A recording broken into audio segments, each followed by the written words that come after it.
Hey guys, alright, so I'm gonna try to do this with the wind coming in from this direction, so hopefully it doesn't disturb the mic and doesn't disturb you guys too much.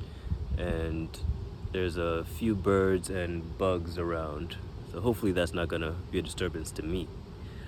But anyway, as you've seen, I've been working on a couple of bathrooms, going from whatever's in there right now to completely scratching it, going way down to the studs, in some cases the subfloor, blowing everything away and rebuilding it again. So I guess today I just want to talk about some of the things that you need to look out for when you decide to um, embark on such an adventure. It's an adventure because you don't know what you're gonna find 9 times out of 10. Other times you might have some clues, and once you start, you still don't know what you're gonna find because it's like a curveball situation. You go in expecting one thing, you're in the ditches, you're in the trenches, and you find out it's a totally different ball game per se. Anyway, where to start? So there are 3 bathrooms. One of them was in the basement. 2 of them were um, upstairs. One was a master. The other one was a second bathroom or an alternate bathroom, a guest bathroom, whatever you want to call it. So let's start with the basement. I mean, it was general. I wouldn't say it was general, but it was your normal basement bathroom. You know, you put your towels on your concrete floor. Uh, let's talk about that for a second. So normally, what I would do is I'd rather put down like a cement board. I'd rather put down cement board and attach the cement board to the floor, to the concrete slab or concrete floor, whatever it is. Use some sort of coupling membrane or uncoupling membrane. If you have Schluter, that's fine. If you don't, go with your normal cement, but not the what's the product? Mapai has a really good product. I forget the name right now. I'll find it and put in the link. Put in the description. But they have a really good product that you can put down, put your cement boards on top, and if you're talking about a subfloor, yeah, you can screw it down. If it's not on the subfloor, you don't really have to worry about it. You just need to make sure that it's secured to the concrete. Once you have that done, you can put your tiles on top of that. So the next person that comes around, say the next contractor that gets a job and says, hey, the customer says, hey, I want these tiles gone. They have something to work with. They're not scratching their heads and scratching up your floors trying to get this product off. That's one thing. So that's the basement floor. In the living area where you're on a subfloor, same situation applies, but again, if you put your tile on, what was the material? If you put it on plywood, there's going to be a lot of deflection, which means some of your tile is going to be popping up. You don't want that. So there, you put the same uncoupling membrane down, or uncoupling, yeah, I think it's uncoupling membrane. I'll find the right terminology here as I go along.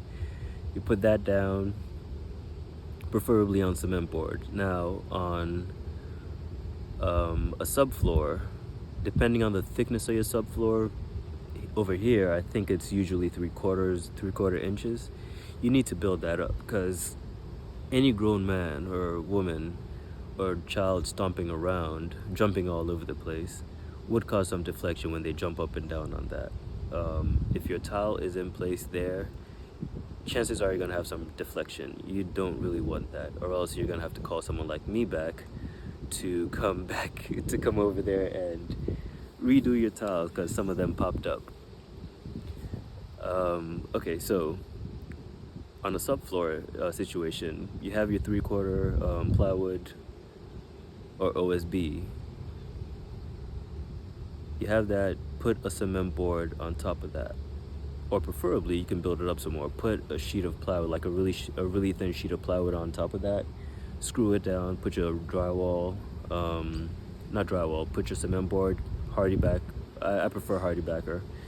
put that down, screw that down, and then you can start working your tile on that.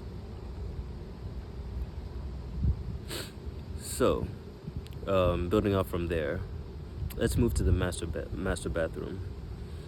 In this particular situation, the master bathroom seemed to be that was definitely in a better condition. So there's not really much that I can, pick at over there, except that again, it's subfloor, building on top of a subfloor. So put down your hardy backer, screw that in place. Don't just leave it there. You can put down some adhesive underneath that, but screw it down.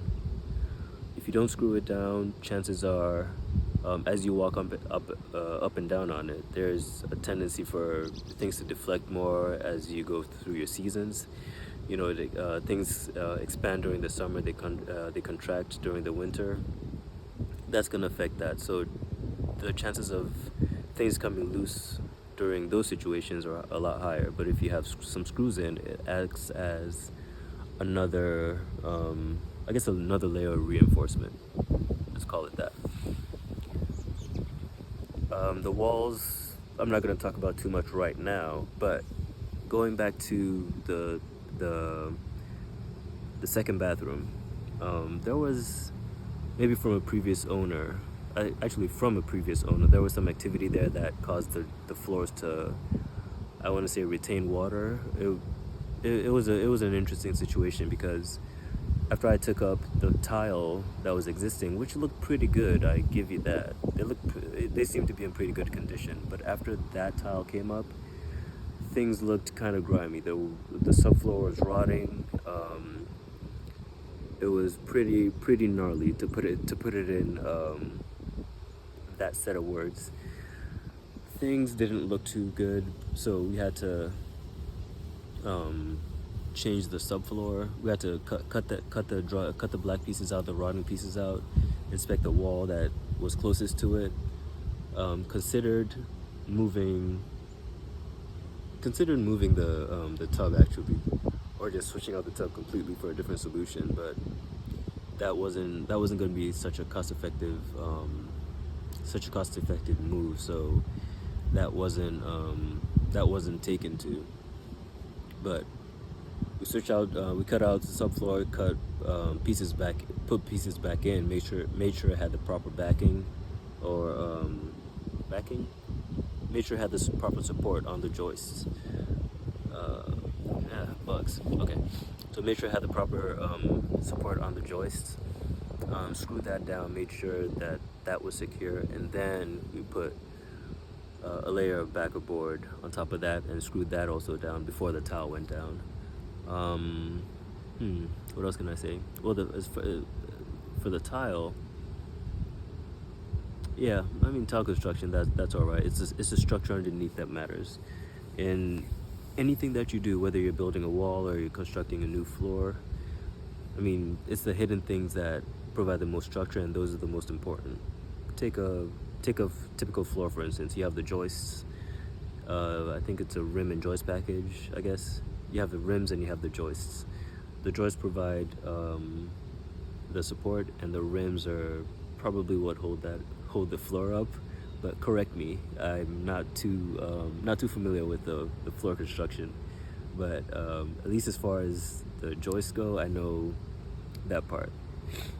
When it comes to the walls, you have your base plate. Base plate? Yeah, I think it's a base plate.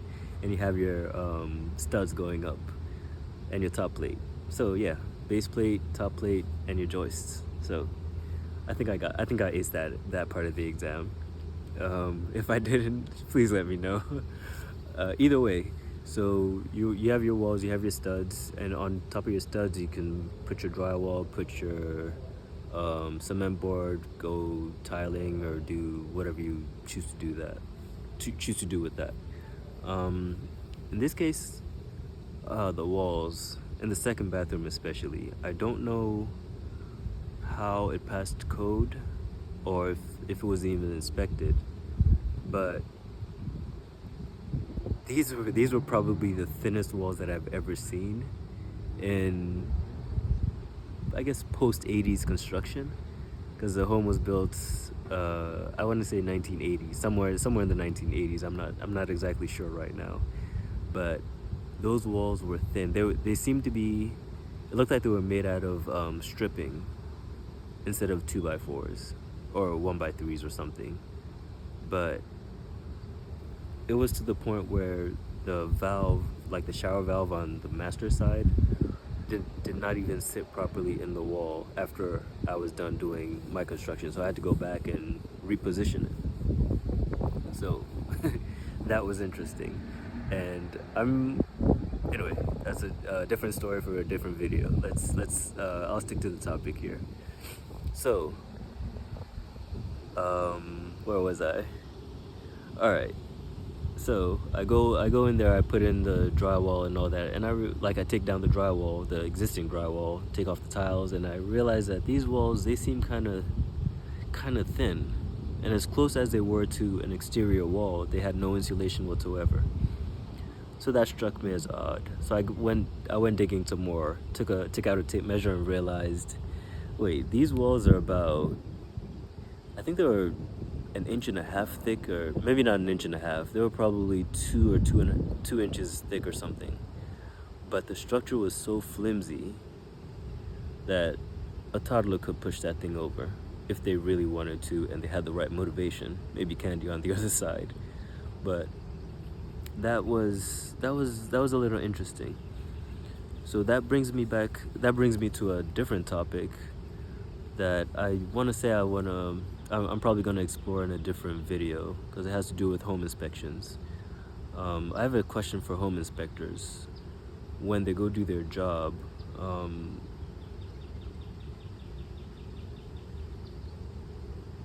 When a home inspector goes to do their job, isn't the customer supposed to walk away with like a binder or something useful that they can refer to, as far as things that need to be repaired immediately, things that could be repaired maybe 5 years down the line, and things that the customer can live with?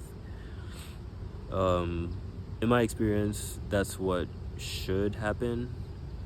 Let me know in the comments if this is like a typical, I don't know, call it typical behavior. But anyway, that's just beside the point. So the 3 bathrooms, one in the basement, 2 upstairs. Were they upstairs? Yeah, I mean, from the basement perspective, they were upstairs. The condition, they ranged wildly from really good to, I wouldn't say really poor, where the structure itself of the room had to be messed around with. So what all right, let's go down this route. Okay, sorry guys, so I was interrupted a little. Had to attend to some important matters, but anyway, I'm back. All right, so going back to the structure that I was talking about in the bathroom. Yeah, in the bathroom. So yeah, after the drywall and all that went on top of the existing structure, which had to be reinforced in some places. I need to mention that, because I wasn't comfortable with putting cement board or drywall on the structure that existed, because it seemed a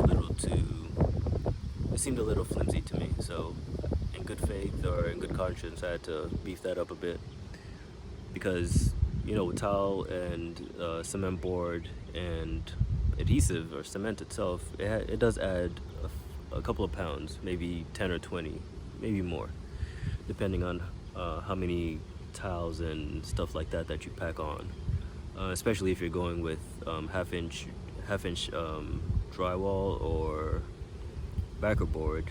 It gets heavier really fast. So you need to make sure that your structure, your studs, are in good condition to support that. And if you need to back it up, if you need to add some more structure to hold that weight, add the structure to hold that weight. It's really important. Next, so you took everything down. The new structure's in place. New structures in place. You have your backer boards. You have the holes cut out for the drainage, well, drainage for the water delivery, you know, your faucets and your shower heads. You have all that, and now it's time to tile. What do you do? Um, I want to say if you can take your tiles, if you can take your drywall completely off, the old one, take it completely off. Start with something very, very new. Or not very new, just start with something new. If you don't have the luxury of doing that, make sure that whatever you put on is as level as possible, or as plumb as possible with whatever is there, because if it's not, you're going to have issues, especially with crooked studs. If your studs are crooked, it affects everything. Like I said, if your foundation's wrong, everything else that you build on that foundation is going to be wrong, or at least it's going to be crooked, and you're going to end up, instead of, I don't know, having the Eiffel Tower, you might end up with the Leaning Tower of Pisa, which, I mean, they're both remarkable works of architecture, don't get me wrong, but one of them is leaning, the other one isn't. But that's really, really beside the point. I'm just saying, do you want something that's straight on, or do you want something that's crooked? Whether it's functional or not. The one that's straight on looks a lot better even if it doesn't function properly. I'm just saying. So, if your walls are crooked, try to straighten them as much as you can. If the backer board is also crooked, I'd say go all the way up to the ceiling, cut everything out, and put in something new. Put in new drywall, new backer board that you know is smooth and is as straight as possible, because it will show. In this case, that's what happened. We were trying to be cost effective, so some things had to be sacrificed. And in the long run, it showed up as, you know, garnishing pieces here and there. In my opinion, that's really not necessary, because it's a water diversion system that you need, not necessarily waterproofing. It's water diversion. So in a typical shower, you're not turning on the water and, you know, bathing a wall. You're bathing your person. Some of the water is going to get on the wall, but you want it to find its way down to the drain eventually. And in the water finding its way down to the drain eventually, you have to do some work, which means putting down, what's it called? I think it's a rubber seal on the shower pan. Make sure any water that gets behind the backer board can find its way down to the drain, or else it's going to find its way onto your subfloor, onto the floor below, into the wood, and it's going to sit too long and it's going to rot. It's not going to be able to dry out as it should. And oh my gosh, these planes. That's what happens when you record in a park near an airport, an international one at that. So, all right, let's let that pass. But I need to come back to this, because there's a lot of hidden nuggets here and a lot of detail that I can go into. But just fine strokes. Whenever you're building, make sure your structure is sound. If you need to beef it up, beef it up. If you need to add some more backing and more support, add that. Make sure your walls are plumb and level. And I mean, there's no room that's a perfect rectangular cube or whatever. The square, the can't even find the right words for it. The corners are not going to be 90 degrees, no matter what you do. If they are, they're definitely not going to be all the way straight, or you know what I mean. If you have a 90-degree angle like that in the corner, chances are going all the way up, it's going to divert. It's going to start warping, and the wood's going to start warping and stuff along the way. So don't be mad if you find that situation out, but just roll with it. Do the best you can, and just be creative, just not too creative. Work within the system that you have, work within the parameters that you have, but don't get too creative. All right, I'll come back here and catch you guys soon. I need to get inside. Even though it's really lovely outside, the clouds are gathering. I don't know what's gonna happen in the next hour. So I'd rather have a roof over my head and a microphone in front of me, and we can do this again with less planes, of course. And we can do this again. All right, catch you guys.